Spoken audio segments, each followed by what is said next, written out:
In this video, I'm going to teach you how to update BIOS on GIGABYTE A320M-S2H. It's a very easy process, so make sure to follow along. In this video, I'm going to be talking about the process of updating the BIOS for this particular motherboard model from GIGABYTE or any other one. The steps are generally going to be the same, so you can follow along regardless of the model of motherboard that you have, even from other brands that are not GIGABYTE.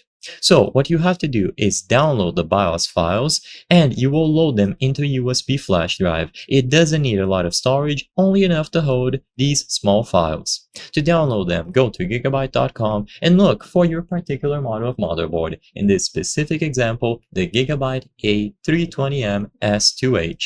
When you find the motherboard, go over to the support category at the top and then scroll down until you find BIOS. When you find BIOS, you can download the update from here. So choose the option to download the BIOS files. Now you need to extract them somewhere. So if they arrive in the zip, right-click the zip and then extract. Once they are extracted, you will have to drag and drop this BIOS file into the USB flash drive. So I recommend formatting the drive beforehand, and then once the drive has the BIOS files, put it in the back of the motherboard into any of these available USB ports. Make sure that you are using the USB ports on your motherboard and not on your case. With this done, press delete when you reboot your computer to access the BIOS interface. If this does not work, look for specific instructions on how to access the BIOS for you and your model. Now, find the QFlash function. It is either going to be at the bottom right or on the home screen. You can also find it here.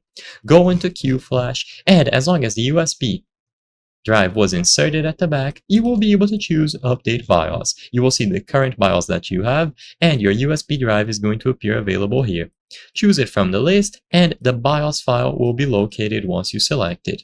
Choose the BIOS file and the update will begin automatically. Let this process finish and ensure that power is not cut out, or this could corrupt your motherboard. And once this is finished, you will be able to reboot your PC and the new update will be in place. I hope I was able to help you on how to update BIOS GIGABYTE A320M-S2H. If this video helped you, please be sure to leave a like and subscribe for more very easy tips. Thank you for watching.